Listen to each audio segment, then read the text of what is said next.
नमस्कार, मैं हूं प्रमिला दीक्षित। अगर आपने 26 जनवरी की परेड देखी है तो हमारे लड़ाकू विमानों के प्रदर्शन पर ये दो लाइनें जरूर सुनी होंगी। गर देखना है मेरे उड़ने के अंदाज को, गर देखना है मेरे उड़ने के अंदाज को, तो आसमां से कह दो कुछ और ऊंचा हो जाए। और आज बेंगलोर की तस्वीरें बता रही हैं कि वाकई आसमान थोड़ा छोटा पड़ गया। और ये जब तस्वीरें हम देखते हैं तो हमारे मन में जो वो OMG, ओ माई गॉड वाला भाव होता है, उस सबके समाधान के लिए आज हमारे साथ एक विशेष गेस्ट हैं, विशेष मेहमान हैं, रिटायर्ड विंग कमांडर जया तारे जी। और इनके पास 15 साल का एक्सपीरियंस है। जया जी, बहुत बहुत स्वागत है आपका TV9 पर। धन्यवाद प्रमिला जी।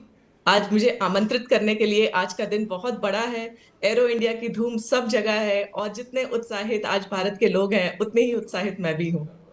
आप तो बेंगलोर में ही रहती हैं और ये सब देख के हाउस द जोश वाला भाव जो है आपका, वो पूछना चाहते हैं। और आप बता रही थी कि आपके घर से बहुत पास में ही है, तो जैसे हम 26 जनवरी की परेड में दौड़ दौड़ के बाहर जाके देखते जाते थे कि जब हमारे ऊपर से गुजर रहा हो, तो आज क्या वो फीलिंग आपको भी आई? आपने भी देखा? जी डेफिनेटली। मैं आज भी उसी छोटी बच्ची की तरह भागती हूँ एयरक्राफ्ट को देखने के लिए, जैसे शायद बहुत साल पहले जाती थी। बट अब सिर्फ फर्क ये है कि आज सिर्फ एयरक्राफ्ट देख के आज मैं उसके पायलट को महसूस भी कर सकती हूँ कि जब वो एरोबैटिक्स करते हैं तो उनका क्या स्टेट ऑफ माइंड है, वो कैसा फील कर रहे हैं, उनके बॉडी में क्या क्या चेंजेस हो रहे हैं। तो आई थिंक एयरफोर्स ने मुझे इस प्लेटफॉर्म पे एक्सपर्ट बना दिया है कि आप खुश भी हो सकते हैं देख के और प्लस उन्हें महसूस भी कर सकते हैं। ये फीलिंग लेकिन थोड़ी अलग लगी जब आप खुद उसका हिस्सा रह चुकी हैं, लेकिन मन में वही वाली जिज्ञासा और मन में वही फैसिनेशन एयरक्राफ्ट को देखकर। ये कैसे अभी तक पॉसिबल है? एक बच्ची थी, जब तक आपके पास एक्सपीरियंस नहीं होगा, और अब तो एक्सपीरियंस है, सब देख चुकी हैं, फिर ये कैसे होता जी है? जी। मुझे लगता है प्रमिला जी कि अपने अंदर का जो किड है वो हमेशा बना रहना चाहिए, क्योंकि वो आपको लाइफ में हमेशा एक्साइटमेंट देता है। टू मच ऑफ टेक्नोलॉजी, आप किसी भी चीज को बहुत ज्यादा जान लेते हैं तो कई बार उसकी जो फैंटेसी होती है वो कम हो जाती है। बट मेरे साथ डेफिनेटली ऐसा नहीं हुआ, क्योंकि आज भी मेरे अंदर की वो छोटी बच्ची 5 साल की 6 साल की है मेरे साथ, जो कि आज भी हाथ हिलाती है एयरक्राफ्ट को उड़ते हुए देखते हुए। बिल्कुल, ये हमारी और आपकी फीलिंग, ये सबकी जो देख रहे हैं इस प्रोग्राम को, वही रही होगी, और जो एयरक्राफ्ट को देखते हैं। लेकिन अब चूंकि आपने वो सब एक्सपीरियंस कर रखा है, आपके पास 15 साल का फ्लाइंग एक्सपीरियंस है, तो हम जब फिल्मों में स्टंट देखते हैं, हम वो देख के इतने आह्लादित, इतने खुश हो जाते हैं, और ये सब तो मतलब हमारे रियल हीरोज कर रहे होते हैं। तो कितनी जी। ट्रेनिंग रिक्वायर्ड होती है इसके लिए? ट्रेनिंग बहुत ही लंबी है और बहुत ही मुश्किल भी है, बिकॉज मैं उस ट्रेनिंग से गुजर चुकी हूँ। तो मुझे पता है कि आपके अंदर कितने सारे ट्रांसफॉर्मेशंस होते हैं और ये सिर्फ हम एक लास्ट प्रोडक्ट देखते हैं, हम सिर्फ एक लास्ट एक पायलट को फ्लाई करते हुए एयरक्राफ्ट को देखते हुए, लेकिन उसके पीछे जो सालों की ट्रेनिंग, सालों का फोकस जाता है, वो बहुत इंपॉर्टेंट है। और मुझे खुशी है कि क्योंकि मैं उस जगह से गुजर चुकी हूँ तो मैं आपके साथ और आपके दर्शकों के साथ शेयर कर सकती हूँ।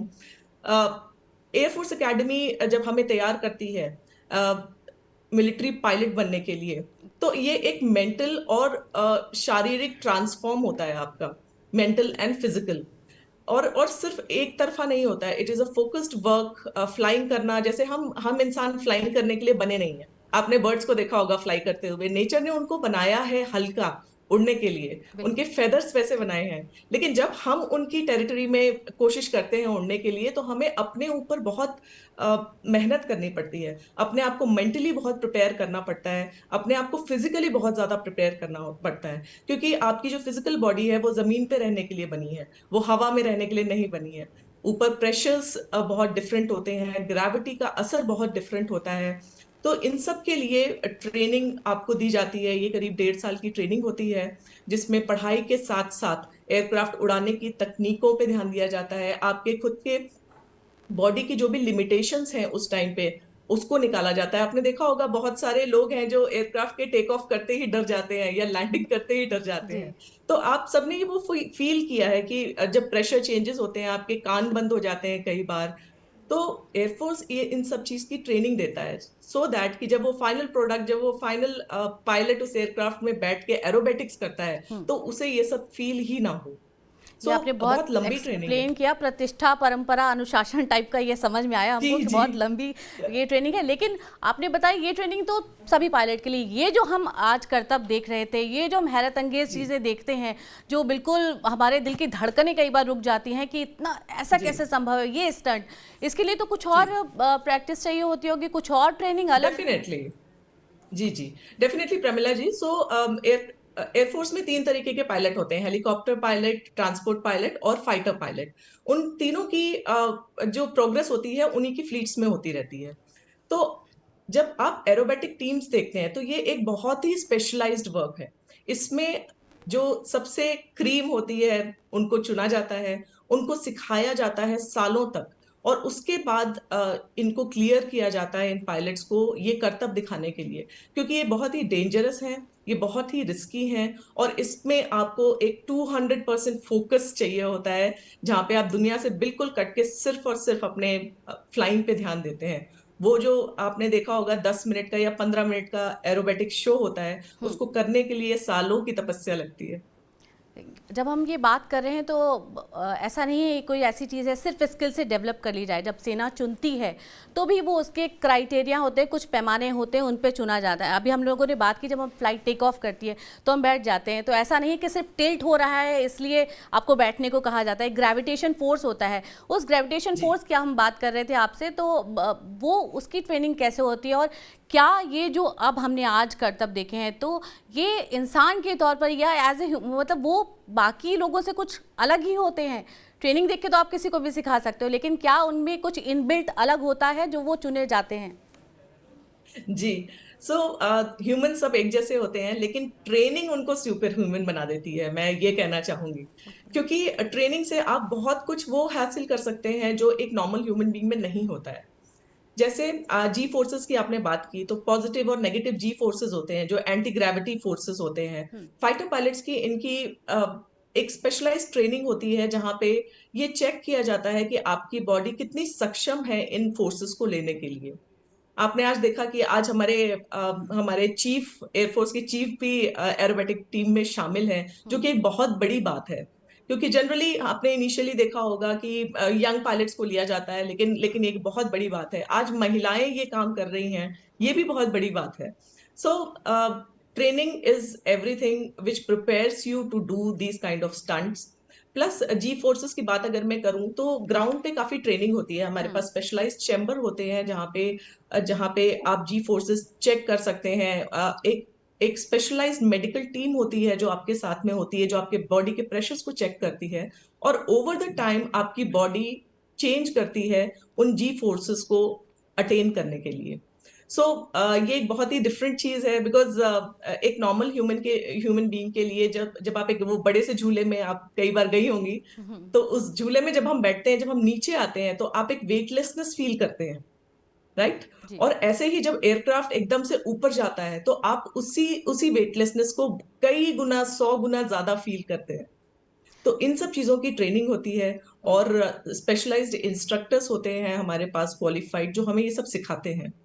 जैसा हम देखते हैं सब कुछ उतना ही स्मूथ होता है या अंदर कुछ धुकधुकी चल रही होती है? जो लोग ट्रेनिंग लेकर भी जाते हैं तो वो कई बार जी फ्रैक्शन ऑफ सेकंड में आपको डिसाइड करना होता है। जी। कोई ऐसा आपका किस्सा, और क्या वाकई में जैसे जो इस वक्त फ्लाई कर रहे होते हैं उनके मन में कुछ कुछ चल रहा होता है, या बिल्कुल एकदम फोकस्ड और उनको अपने एक एक गणित का एक एक सेकंड का हिसाब रखना पड़ता है? जी। एक एक चीज जो सभी पायलट्स में कॉमन होती है वो है इंस्टेंट डिसीजंस। उनको बहुत ही अवेयर रहना पड़ता है कि हमारे आसपास क्या चल रहा है। जो एयरक्राफ्ट उड़ रहे हैं उनको अंदर कॉकपिट के अलावा उन्हें उन्हें ग्राउंड पे भी सब कुछ पता होता है कि हम किस जगह पे उड़ रहे हैं, यहाँ से हमारी किस जगह की दूरी कितनी देर में तय की जाएगी, अगर कोई इमरजेंसी हो जाती है तो वो उसको मैं कैसे हैंडल करूंगी, अगर मेरा इंजन फेल हो जाता है, तो ये सब फ्रैक्शन ऑफ सेकेंड्स में है, जिसमें आपको बिल्कुल भी टाइम नहीं मिलता है।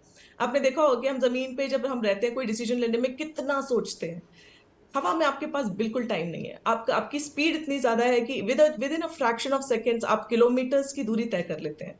तो ये एक बहुत ही कॉमन चीज है जो सभी पायलट्स में होती है, जिसको ओवर द टाइम डेवलप किया जाता है। हमको ग्राउंड में इतना प्रिपेयर किया जाता है कि हम इस चीज को हवा में हैंडल कर सकें। तो एक बहुत ही मजेदार बात बताऊंगी इसके बारे में। बताइए। जब कोई पायलट ट्रेनिंग करने जाता है हम्म। तो ट्रेनिंग से पहले हमको उसके एयरक्राफ्ट के बारे में सब कुछ बताया जाता है। हमें बताया जाता है कि इसको कैसे हैंडल करना है, बहुत सारे चेक्स एंड प्रोसीजर्स होते हैं। हम्म। तो आप विजुअली उस एयरक्राफ्ट को जमीन पे बैठ के, चेयर पे बैठ के विजुअलाइज करते हैं हम्म। कि अच्छा अब मैं टेक ऑफ कर रही हूँ, मेरा ये बटन यहाँ होगा, ये चेक्स यहाँ होंगे। और ये हम तब तक करते रहते हैं जब तक हमारे इंस्ट्रक्टर को ये नहीं लगता है कि अब ये 100% रेडी है, और उसके बाद ही हम एयरक्राफ्ट को टच कर सकते हैं। एक बहुत तो ही एक नए इसमें भी एक बेसिक सा सवाल कि आपने बताया कि हाँ आपने चला के देख लिया और आपको समझ में आ गया और आप तैयार हैं तो आपको भेजा जाता है।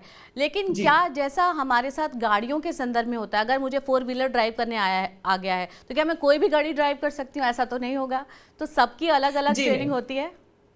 डेफिनेटली हर एयरक्राफ्ट अलग होता है और सबकी ट्रेनिंग अलग अलग होती है।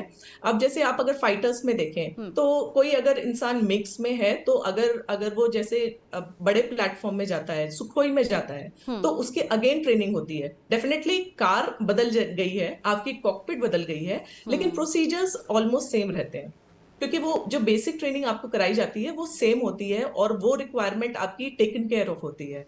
वेर एज आपके बटन्स चेंज हो जाएंगे, हम्म। आपका चलाने का तरीका चेंज हो जाएगा। और aircrafts are very very advance technology, तो ट्रेनिंग पे इसलिए बहुत ज्यादा ध्यान दिया जाता है। सबसे बड़ी चुनौती क्या होती है और आपके खुद के साथ कुछ ऐसा मतलब कोई मिसहैपनिंग तो नहीं, लेकिन हाँ कुछ ऐसा जहाँ पर आपको उस वक्त कोई वो तजुर्बा अभी तक याद हो, कुछ ऐसा हुआ हो कभी जब आपको त्वरित जी फैसला लेने जब की बात आई हो? डेफिनेटली जब हम हवा में उड़ते हैं तो हमारे साथ बहुत सारी चीजें काम करती हैं। आपका कॉकपिट का एनवायरनमेंट कैसा है, आप किस जगह से किस जगह जा रहे हैं। जैसे मैंने पोर्ट ब्लेयर बहुत फ्लाई किया है, मैं जब बैंगलोर में पोस्टेड थी। तो आप कौन सी एयरफील्ड में जा रहे हैं, उसके क्या चैलेंजेस हैं, हम्म। वो बहुत मायने रखते हैं। और ऊपर से फिर वेदर, वेदर एक पायलट के लिए एक हम्म। बहुत बड़ा फ्रैक्शन होता है, जिस जो आपके डिसीजन लेने की ताकत को कम या ज्यादा कर सकता है। हम्म। आप आपको चुनौतियां देता है हवा में।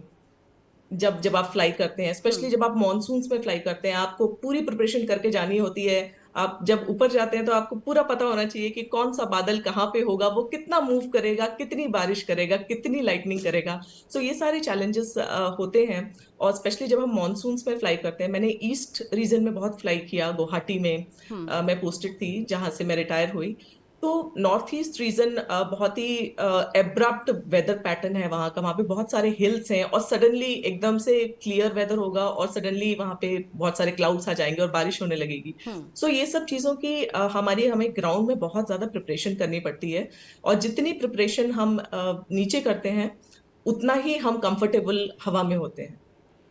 बहुत अच्छा लगता है देख के जब यूनिफॉर्म में होते, man in uniform, women in uniform, बड़ा अच्छा लगता है। लेकिन वो यूनिफॉर्म तक पहुंचना और उसको पहनना और वो इतना आसान नहीं है। तो आप उन लोगों के बिल्कुल लिए क्या भी। कहना चाहेंगे जो ये जानना चाहते हैं कि ऐसे फाइटर पायलट बनने के लिए क्या करना होगा? उनके लिए कोई आपकी सलाह? जी आज अब जब मैं बाहर निकली हूँ तो मेरे पास बहुत सारे बच्चे आते हैं जो पैशनेट हैं हम्म। एयरफोर्स ज्वाइन करने के लिए, फ्लाइंग करने के लिए। तो उनके लिए मेरी एक सलाह होती है कि फर्स्ट ऑफ ऑल एक ओवरऑल डेवलपमेंट बहुत जरूरी है। हम्म। कई बार हम बहुत टेक्नोलॉजी ओरिएंटेड हो जाते हैं कि मेरे 99% आते हैं तो मैं बहुत अच्छा पायलट बनूंगा, ऐसा बिल्कुल भी नहीं है। पायलट्स के लिए आपका एक ओवरऑल ओरिएंटेशन होना बहुत जरूरी है। आप कितने क्विक हैं अपने डिसीजंस लेने के लिए, हम्म। आप क्या क्या चीजें मापदंड में अपने रखते हैं नॉर्मल लिविंग लाइफ और उनको उनके वो डिसीजंस लेने के लिए, ये सब चीजें बहुत मायने रखती हैं। आपकी फिजिकल फिटनेस बहुत मायने रखती है। एक बहुत ही छोटा सा एग्जाम्पल मैं आपको बताती हूँ हम्म। कि जब हम बड़े होते हैं हम बच्चों पे बहुत ध्यान देते हैं, और मेरी मेरी परवरिश बहुत ही बैलेंस तरीके से हुई। हम्म। जिस वक्त मेरे फादर मुझे पढ़ाई के लिए फोर्स करते थे, उस वक्त मेरी माँ टेक केयर करती थी कि मैं स्पोर्ट्स में भी उतनी ही अच्छी रहूं जितना मैं पढ़ाई में हूँ। हम्म। जब वो मेरी माँ एक साइड जब मुझे रोटी बनाना सिखाती थी, तो मेरे पापा थे जो मुझे इंजन के बारे में बताते थे। सो वाह। जब आपके घर का माहौल ऐसा होता है तो आप एक बहुत ही बैलेंस्ड वे में बड़े होते हैं। हम्म। और ये प्रोसेस एक ऐसा है जो आपको बड़े होने के बाद एक अडल्ट जब आप बनते हैं, तो ये इस प्रोसेस की वजह से चीजें आपके लिए बहुत आसान हो जाती हैं। मैं एनसीसी में थी, मेरी फ्लाइंग एक्चुअली एनसीसी से शुरू हुई। सो 15 साल वाह। इन एयरफोर्स और उससे पहले दो दो साल इन एनसीसी। एनसीसी। तो बहुत ही इंटरेस्टिंग रहा और बहुत ही स्मूथ ट्रांजिशन रहा मेरा एक जगह से दूसरी जगह में। अभी आपने बात की थी कि अब तो महिलाओं को भी जगह है, तो ये चीज़ अब जब आप देखती हैं तो कुछ मिस हुआ लगता है, या लगता है कि हाँ पहले ये हो गया होता? जी, कोई भी लेडी ऑफिसर अगर अगर आप किसी से भी बात करेंगे, चाहे वो फर्स्ट कोर्स को देख लें, तो हमेशा एक एक लालसा रहती है फाइटर कॉकपिट में बैठने की। हमारे टाइम पे बहुत ज्यादा अपॉर्चुनिटीज नहीं थी। टैलेंट हमेशा से भारतीय महिलाओं में रहा है। हम शक्ति की तरह उनकी पूजा करते हैं, तो टैलेंट की मुझे मुझे बिल्कुल भी डाउट नहीं है। वेयर एज अपॉर्चुनिटी डेफिनेटली बहुत कम थी। आने के फोर्सेस में आने के तरीके बहुत लिमिटेड थे। प्लस सोशल सेटअप बहुत डिफरेंट था। लोगों को लगता था कि मिलिट्री में जा रही है तो वो गन लेके कहीं खड़ी होगी, और कहीं कुछ हो गया तो क्या होगा। लोग बहुत ही पजेसिव होते थे अपने अपनी डॉटर्स के बारे में। वेर एज आज मैं देख रही हूँ इतने साल बाद एक बहुत ही बड़ा सोशल ट्रांसफॉर्म आया है, जहाँ पे लड़कियां भी बहुत अवेयर हैं, फिट हैं इन इन जोखिम भरे कामों को करने के लिए। और इन अपॉर्चुनिटीज भी बहुत सारी क्रिएट हो गई। गवर्नमेंट ने बहुत सारी अपॉर्चुनिटी क्रिएट की कि अब आपके लिए दरवाजा कोई बंद नहीं होगा। वो एक बहुत बड़ी बात है मुझे लगता है। तो आज का शो देखकर और आगे लड़कियों के लिए आप क्या बोलेंगी? आपसे कुछ कमेंट। लड़कियों के लिए तो आसमान से भी ऊंचे जाइए। अपना सिर्फ अपना माइंड खोलने की जरूरत है, बाकी बाकी सब कुछ आपके पास है। और जो चीजें पॉलिश करनी होती है लास्ट में, वो ट्रेनिंग कर देती है।